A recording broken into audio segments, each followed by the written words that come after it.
नमस्कार.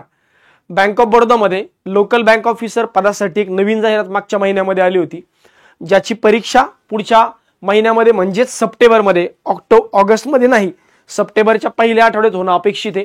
तर त्या एक्झामच्या पॉइंट ऑफ व्ह्यूने नेमका अभ्यास कसा करावा यासाठीचा संपूर्ण स्टडी प्लॅन, बॅचची एक्झॅक्ट डेट आणि बाकी सगळ्या गोष्टी या व्हिडिओच्या माध्यमातून आपण जाणून घेतोय. सुरुवातीला मी तुम्हाला नेमका पेपर पॅटर्न कसा आहे, नियोजन कसं करायचं, सब्जेक्ट वाईज कुठले कुठले टॉपिकवर क्वेश्चन येऊ शकतात, कोणत्या टॉपिकवर कोणत्या टॉपिकवर क्वेश्चन येतील, रिझनिंगचे कोणत्या टॉपिकवर प्रश्न येतील, इंग्लिशचे कोणत्या टॉपिकवर प्रश्न येतील, सोबत सोबत पहिल्या 25 दिवसांचं नियोजन कसं असेल, शेवटच्या 15 दिवसांचं नियोजन कसं असेल, दिवसभरात किती वेळ अभ्यासाला द्यावा, हे संपूर्ण नियोजन जे हे मी तुम्हाला पुढच्या 10-12 मिनिटात बसून देतो. त्यानंतर अक्षय सर जनरल अवेअरनेस म्हणजेच करंट अफेअर्स आणि बँकिंग अवेअरनेस या दोन्ही विषयावर बोलतील. तर व्हिडिओ हा शेवटपर्यंत बघा. माहिती आवडली तर लाईक, शेअर आणि सबस्क्राईब करायला विसरू नका. आणि काही वाटलंच तर डेफिनेटली कमेंट करा की तुम्हाला हा व्हिडिओ कसा वाटला. बाकी जसं मी म्हणलं की पुढील 40 दिवसांचं नियोजन जे आहे या व्हिडिओच्या माध्यमातून आपल्याला समजून घ्यायचंय. मग पुढील 40 दिवसाचं नियोजन करत असताना सगळ्यात पहिले मला बघावं लागेल की मला काय काय अभ्यास करायचा आहे आणि खरंच 40 दिवसांचं नियोजन का. कारण मला असं वाटतं की एक्झाम जी आहे ही 6 सप्टेंबर 2025 रोजी होऊ शकते. म्हणजे आजपासून जर विचार केला तर जवळजवळ हे 3-4 दिवस, पुढचे 30 आणि त्यानंतर ते 4-5 दिवस, असे एक मोठी 36-37 दिवसांचा वेळ जो आहे हा आपल्या हातात आजपासून जरी विचार केला तर आहे. मग अशा परिस्थितीमध्ये नेमका मी कसा अभ्यास केला पाहिजे त्यासाठी मला पॅटर्न समजून घ्यावा लागेल. मग पॅटर्न नेमका कसा आहे बघा. इंग्लिशचे 30 प्रश्न येतील 30 मार्कांना 30 मिनिटांचा वेळ आहे. बँकिंग अवेअरनेसचे 30 प्रश्न येतील 30 मार्कांना 30 मिनिटांचा वेळ आहे. जनरल अवेअरनेस म्हणजे ज्याला आपण करंट अफेअर्स म्हणतो याच्यावर 30 क्वेश्चन येतील 30 मार्काला 30 मिनिटांचा वेळ. आणि रिझनिंग आणि क्वांटिटेटिव्ह ऍप्टिट्यूड दोन्ही सब्जेक्टवर प्रश्न येतील. मे बी 15-15 येऊ शकतात किंवा 10-20 असं येऊ शकतं. तर एक 30 प्रश्न क्वांट आणि रिझनिंगची मिळून येतील. यासाठी 30 मिनिटांचा वेळ 30 मार्कांचा हा याचं वेटेज आहे.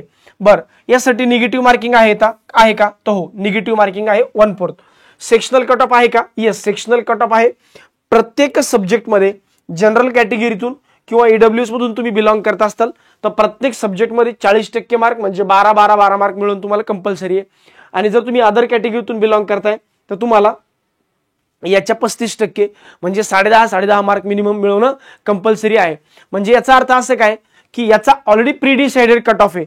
मग सर ज्यांनी प्री डिसाइडेड हा 12चा कट ऑफ क्लिअर केला असे सगळे लोक इंटरव्ह्यूला येतील का? नाही, असं नाही होणार. जे आता जेवढे जागा आहेत, सपोज एकूण 2500 जागा आहे आणि एका जागेसाठी 3 लोक बोलले तर वरचे 7,500 लोक घेतले जातील. मग जर कट ऑफ 12चाही लागू शकतो, कट ऑफ 15चाही लागू शकतो. म्हणजे सेक्शनल कट ऑफ जो आहे तो प्लस एक ओव्हरऑल कट ऑफ पण मेंटेन केला जाईल.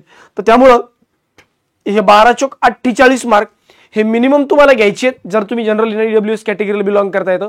किंवा हा 10×40 आणि 2 वरचे 42 मार्क तुम्हाला मिनिमम घ्यायचे जर तुम्ही SC ST आणि PWD कॅटेगरीला बिलॉंग करताय किंवा OBC कॅटेगरीला बिलॉंग करताय. अशा परिस्थितीमध्ये मग अशा पद्धतीने मिनिमम तेवढा आहे, त्यापेक्षा जास्त पण कट ऑफ लागू शकतो. ही एक पॉसिबिलिटी या केसमध्ये राहते. बरं, मग आता पुढचा मुद्दा काय येतो की एक्झाम पॅटर्न तर समजला. मग आता नेमका जो पॅटर्न आहे तो असा अभ्यास कसा करायचा बघा. आता क्वांटिटेटिव्ह ऍप्टिट्यूड मध्ये मला असं वाटतं याच्यावर 15 ते 20 क्वेश्चन येतील. 15 ते 20 क्वेश्चन आणि यालावर 10 ते 15 क्वेश्चन किंवा असं स्विच पण होऊ शकतं की इकडे 10 ते 15 क्वेश्चन आणि याच्यावर 15 ते 20 क्वेश्चन. या पद्धतीने तुम्ही प्रिपेअर राहा. बरं, ऑफिसर कॅडरची एक्झाम असल्यामुळे कुठले टॉपिक एक्सपेक्ट करतोय? सिम्प्लिफिकेशन येईल का? अजिबात येणार नाही. कुठले टॉपिक येऊ शकतात? अप्रॉक्सिमेशनचे 2-3 क्वेश्चन, कंपॅरिझन ऑफ व्हेरिएबल ज्याला आपण क्वाड्रॅटिक इक्वेशन म्हणतो याचे 2-3 क्वेश्चन, त्यानंतर डेटा इंटरप्रिटेशनचे एखादा सेट म्हणजे 5 क्वेश्चन याच्यावरती, arithmetic, average, ratio, proportion, time and work याच्यावर 4-5 क्वेश्चन आणि नंबर सिरीजवर आले तर 2-3 क्वेश्चन. अशा पद्धतीने प्रत्येक टॉपिकवर क्वेश्चन थोडेफार आपण एक्सपेक्ट करू शकतो. जसं जनरल बँकिंगच्या एक्झाम मध्ये 35 मार्कांचा जर पेपर असेल तर नंबर सिरीजवर 5 प्रश्न येतील. इकडे 5 प्रश्न येतील का? नाही, 2-2, 3-3 क्वेश्चन येतील प्रत्येक टॉपिकवर. प्रत्येक टॉपिकला टच करण्याचा हे लोक प्रयत्न करतील. तेच जर ऑफिसर कॅडरची एक्झाम असल्यामुळं LR मध्ये काय येऊ शकतं?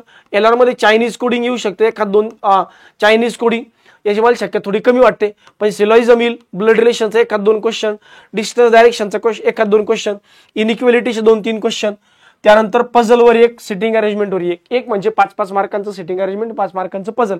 तर असं वाटतं की या दोन्हीपैकी एक किंवा दोन्ही पण येऊ शकतात. त्यामुळं या अकॉर्डिंगली तुम्ही प्रिपेअर करा. जर तुम्ही सारथीची बॅच विकत घेतली असेल, सारथीची बॅच जर तुम्ही विकत घेतली असेल तर हेच टॉपिक त्याच्यातून बघा, किंवा जर नसेल घेतली तर बॅच विकत घ्या आणि त्या बॅचमधून हे लेक्चर्स तुम्ही बघू शकता. या व्यतिरिक्त काही बघू नका. पण सर तुम्ही तिथं तर फार बेसिक पासून अपलोड करून ठेवले. बघा, बेसिक पासून अपलोड करून ठेवण्यामागचं रिझन असे की एखादा विद्यार्थी असतो ज्याचा खूप वर्षांपासून संपर्क तुटलाय, मग अशा उमेदवाराला पण बेसिक पासून यावं म्हणून बेसिकचे लेक्चर सुद्धा अपलोड करून ठेवलेत. पण स्पेसिफिकली तुम्ही एवढे टॉपिक जरी बघितले तर चालतं. पण सर मी हे टॉपिक बघत होतो, मला कळत नव्हतं. मग क्वांटिटेटिव्ह ऍप्टिट्यूड मध्ये बेसिक कॅल्क्युलेशन नावाचं एक फोल्डर आहे. अगोदर इथले 10-12 लेक्चर बघा आणि हे लेक्चर बघितले की हे सगळं चांगल्या पद्धतीने जमेल. तर मग अशा पद्धतीने करा. बाकी मेन्स लेवलचं करावं का सर? नाही, फक्त प्री लेवलचं करा. लेक्चर मुद्दामून हाय लेवलचे अपलोड करून ठेवलेत, सो दॅट कोणतीही लेवल आली तर तुम्हाला एक्झाम मध्ये सॉल्व्ह करता यायला पाहिजे. ठीक आहे. बाकी सेम रिझनिंग मध्ये असं काही बेसिक नसतं, त्यामुळे हे टॉपिक जर तुम्ही कम्प्लीट संपून टाकले तरी चालतं. आता राहिला प्रश्न इंग्लिशचा. इंग्लिशमध्ये काय काय येऊ शकतं? आरसी पॅसेजवर मला वाटतं 5 ते 7 क्वेश्चन येतील, 5 ते 7 क्वेश्चन. त्यानंतर क्लोज टेस्टवर किंवा फिलरवर 5 क्वेश्चन येऊ शकतात.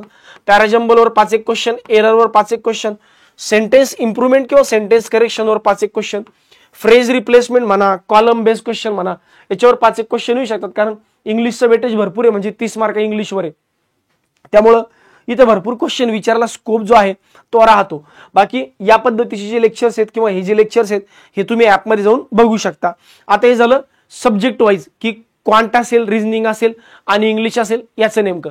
बाकी जसं मी सांगितलं की आता आपण काय करूया, डेली नियोजन करूया की दिवसभर कशा पद्धतीने मी अभ्यास केला पाहिजे, आणि त्यानंतर मग अक्षय सर तुम्हाला जनरल अवेअरनेस बद्दल डेफिनेटली बोलतीलच. आता दिवसभराचं नियोजन करत असताना मला असं वाटतं किमान 8-10 तास तरी तुम्ही काढले पाहिजे, नाही तर किमान 8 तास तरी. मग मी काय केलं की उरलेले 40 दिवस जे आहेत तर त्यातले एक अराउंड 25 दिवस जे आहेत इथं आणि एक 15 दिवस, मग भले 25 दिवस तुम्ही इथं घालवा, भले 12 दिवस उरले तरी चालतं. म्हणजे 37-38 दिवस आहेत तर हरकत नाही. हे 25 आणि ते 10-12. कारण बघा, पहिलं कसं असतं की कन्सेप्ट क्लिअर करून घेणं आवश्यक आहे, मला सगळं यायला पाहिजे. मग तुम्ही काय करा, रोज क्वांटला 2 तास, रिझनिंगला 2 तास, इंग्लिशला 1 तास आणि जीए प्लस बँकिंगला 3 तास द्या. या पद्धतीने याने काय होईल, तुम्हाला क्वांट रिझनिंगचे लेक्चर एका दिवशी 2-2 लेक्चर बघून करा. थोडी 1.25 ची स्पीड असेल तर 3-3 लेक्चर पण एका दिवशी होऊ शकतात 1.25 च्या स्पीडने बघितलं तर. म्हणजे काय होईल, कन्सेप्ट क्लिअर होईल. म्हणजे एका दिवसात सिम्प्लिफिकेशन संपून टाकला, एका दिवसात नंबर सिरीज संपून टाकला, एका दिवसात सिम्प्लिफिकेशन करायची गरज नाही पडणार, पण समजा शिकून घ्या. अप्रॉक्सिमेशन घेतला, एका दिवसात कंपॅरिझन ऑफ व्हेरिएबल घेतला, 3-4 दिवस 4-5 दिवस डीआयला दिले, आणि मग त्यानंतर 2-2 एक दिवसात 2-2 टॉपिक अरिथमेटिकचे कमर्शियलचे केले. तर अशा पद्धतीने 25 दिवसामध्ये क्वांट संपून टाका, 25 दिवसामध्ये रिझनिंग संपून टाका. इंग्लिशला रोज 1-1 तास. इंग्लिशचे 5-6 टॉपिक आहे, रोज जर तुम्ही 1-1 तास दिला तर एका टॉपिकचे 2-2, 3-3 व्हिडिओ एका दिवसामध्ये होऊ शकतात. 1-2 व्हिडिओ समजा असं अज्युम करूया आपण. तर त्या अकॉर्डिंगली इंग्लिशला संपून टाका. करंट अफेअर्स आणि बँकिंग 1 तास 2 तासांचं तुमचं लेक्चर आहे, सोबत तुमचं काही एक्स्ट्रा रीडिंग असेल त्याबद्दल सर तुम्हाला बोलतील. तर 3 तास तुम्ही करंट अफेअर्स आणि बँकिंगला दिले पाहिजे पहिले 25 दिवस. त्यानंतर उरलेले 10-12 दिवस जे उरतील, एकदा तुम्ही शिकून घेतलं की मग राहतो प्रॅक्टिसचा भाग. मग तुम्ही काय करायचं, क्वांटानियरला 2 तास द्यायचे.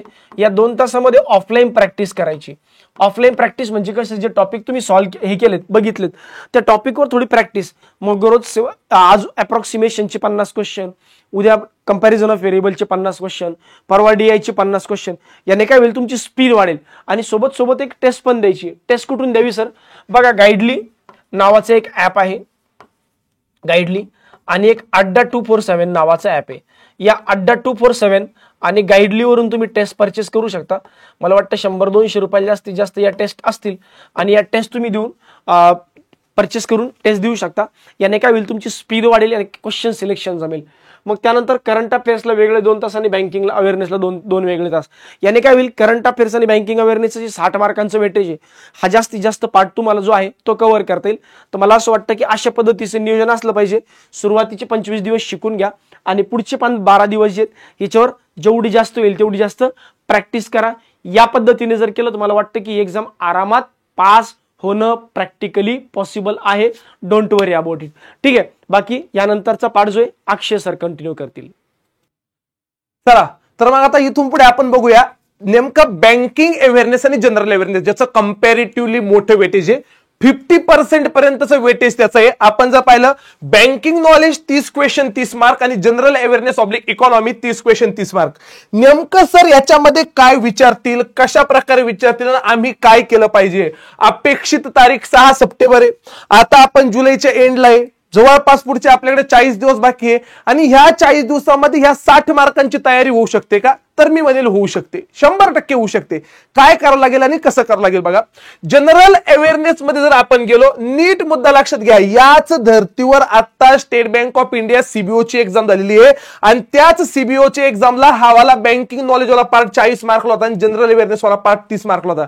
इथं फक्त बँकिंग अवेअरनेस 10 मार्कांनी कमी आहे, तर त्या हिशोबाने 30 आणि 30 झाली. तिथं 70 मार्काला हावाला पार्ट होता. तर त्याच धर्तीवर तुमची एक्झाम होणार आहे. नेमकं काय आणि कसं बघा. नॉर्मली जर आपण विचार केला तर इकडल्या पार्ट मध्ये जो जनरल अवेअरनेस हवाला पार्ट आहे जीए, ज्याचे टोटल वेटेज 60 मार्क आहे. 30 + 30 60 मार्क आहे.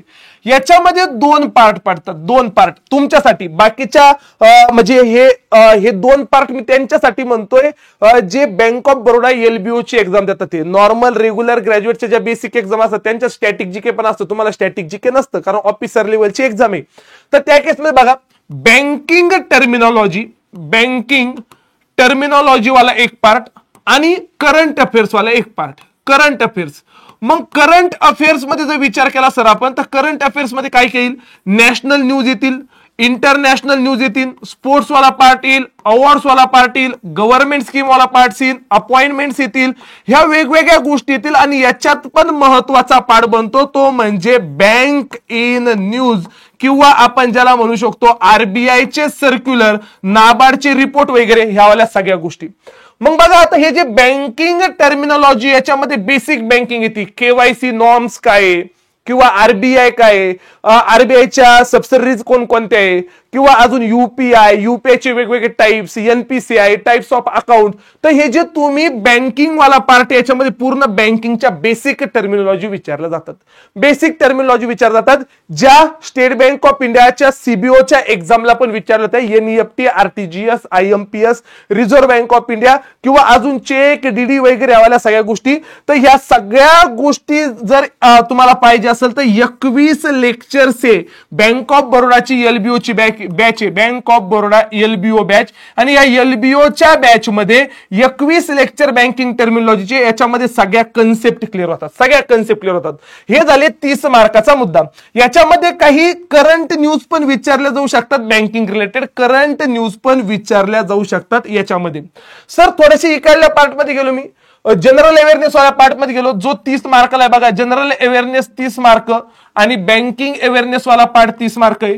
तर या 30 मार्कामध्ये जर मी गेलो तर इथं तुम्हाला नॅशनल न्यूज विचारतील, इंटरनॅशनल न्यूज विचारतील, स्पोर्ट्स विचारतील, अवॉर्ड्स विचारतील, गव्हर्नमेंट स्कीम विचारतील, अपॉइंटमेंट्स, ऑबिचरी, डिफेन्स वगैरे तो वाला पार्ट विचारल. सर जर पेपर सप्टेंबर मध्ये टेंटेटिव्ह होणार आहे तर आम्हाला कधीपासूनच करंट अफेअर्स आलं पाहिजे.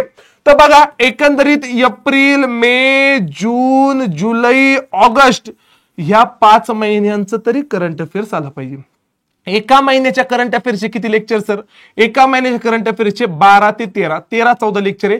मी ऑन एन ऍव्हरेज जर 13 म्हणलो तर 13 5 ते 65 प्लस हे 21 धरले आपण तर बरोबर 86 लेक्चर आहे. आणि आजपासून पुढे जर आपण काउंट केलं, जर अराउंड आज जुलै महिन्यातली 26-27 तारीख आहे तर 27, 28, 29, 30, 31 हे 5 दिवस. पुढचे जवळपास ऑगस्ट महिन्याचे पण 31 दिवस ऑगस्ट महिन्याचे, ते पुढचे 6 तारखेला एक्झाम मध्ये ते 5 आणि हे 5 बरोबर आपल्याकडे दिवस आहे 41. लेक्चर आहे 86. डेली 2-2 जर लेक्चर केले, बघा हे 21 लेक्चर आणि हे करंट अफेअरचे 65 लेक्चर, म्हणजे करंट अफेअर मध्ये बँकिंग न्यूज वाला पार्ट पण कव्हर होतो, तो इकडे पण काम पडेल. हे 86 लेक्चर म्हणजे डेली 2 तास जर तुम्ही लेक्चर केलं तर मी कन्फर्म सांगतो या 60 मार्कांपैकी चांगले मार्क तुम्हाला भेटतील. चांगले मार्क त्या केसमध्ये तुम्हाला भेटेल. तर हे अतिशय गरजेचं त्या केसमध्ये बनतं, अतिशय गरजेचं त्या केसमध्ये बनतं. म्हणजे सर मला नेमकं बँकिंग अवेअरनेस आणि जनरल अवेअरनेस मी काय वाचव, एवढा मोठा समुद्र आहे. त्या समुद्रात नेमकं काय वाचावं, तर मी म्हणतो वाचण्याच्या मागे लागण्यापेक्षा यांचे मॅगझिन पण अवेलेबल, हे मॅगझिन पण वाचू शकतो. याचं बुक आहे, बँकिंग टर्मिनॉलॉजीचं बुक आहे, हे बुक पण तुला कुरिअरने घेऊ शकतं. हे ऍपवर बुक स्टोअर मध्ये जाऊन बुक बाय करू शकतो. हे बुक 280 रुपयात तुला कुरिअरने घरी येतं. मग हे बुक किंवा हे 21 लेक्चर आणि हे लेक्चर्स हे प्रॉपर करावे, तुझं एकंदरीत बऱ्यापैकी चांगले मार्क तुला त्या केसमध्ये पडतील. सर हे नेमकं कुठून करावं, तर ही एक बॅच आहे बँक ऑफ बरोडाची, स्पेशल बॅच आहे LBO ची, जी एकंदरीत सारथी एज्युकेशन नावाच्या ऍपवर कोर्सेस मध्ये अवेलेबल आहे. तिथून तुम्ही बॅच परचेस करू शकता. आणि पुढचे जे काही 40-42 दिवस आपल्याकडे आहेत, जीव तोडून आपण त्याच्या मागे लागूया, जेणेकरून आपलं पटकन सिलेक्शन होऊन जाईल आणि एका चांगल्या म्हणजे बँक ऑफ बरोडामध्ये आपण लोकल बँक ऑफिसर म्हणून जॉब करू शकतो. तर बघा त्या हिशोबाने मिनिमम सेक्शनल मार्क सरांनी तुम्हाला सांगितले 40% जनरल आणि EWS कॅटेगरीसाठी, म्हणजे 12 मार्क मिनिमम पाडायचे. इकडले EWS च्या केसमध्ये वगैरे थोडे 35%, म्हणजे अराउंड 10.5च्या आसपास ते वाला उत्तर येईल. तर 10.5 यांना आणि 12 यांना मिनिमम आणि त्याच्यापेक्षा जास्त एक ओव्हरऑल कट ऑफ पण याच्या व्यतिरिक्त लागेल. तर ह्या सगळ्या गोष्टी होतील. तर यासाठी महत्वाचा पार्ट बनतो जनरल अवेअरनेस ऑफ इकॉनॉमी आणि बँकिंग अवेअरनेस, म्हणजे 60 मार्काचा जो सिलेबस आहे त्या केसमध्ये हा वाला एक पार्ट महत्वाचा बनतो. तर त्या हिशोबाने आपल्याला तयारी करावी लागेल. तर चालेल, मी ज्या पद्धतीने सांगितलं त्या पद्धतीने पुढचे 41 दिवस आपला हा प्लॅन असावा की मला हे 86 लेक्चर पाहिजे. एप्रिल पासून पुढचं करंट अफेअर ऑगस्ट पर्यंत, आणि सोबत जर आपण विचार केला तर स्टॅटिक बँकिंग वाला जो पार्ट आहे त्याचे 21 लेक्चर, हे वाले लेक्चर मी प्रॉपर बघेल आणि त्याच्यानंतर मी आपली पुढची तयारी चालू करेल. चालेल, मग भेटूया आपण बॅचेसमध्ये किंवा अपकमिंग वेगवेगळ्या लेक्चर्समध्ये. धन्यवाद.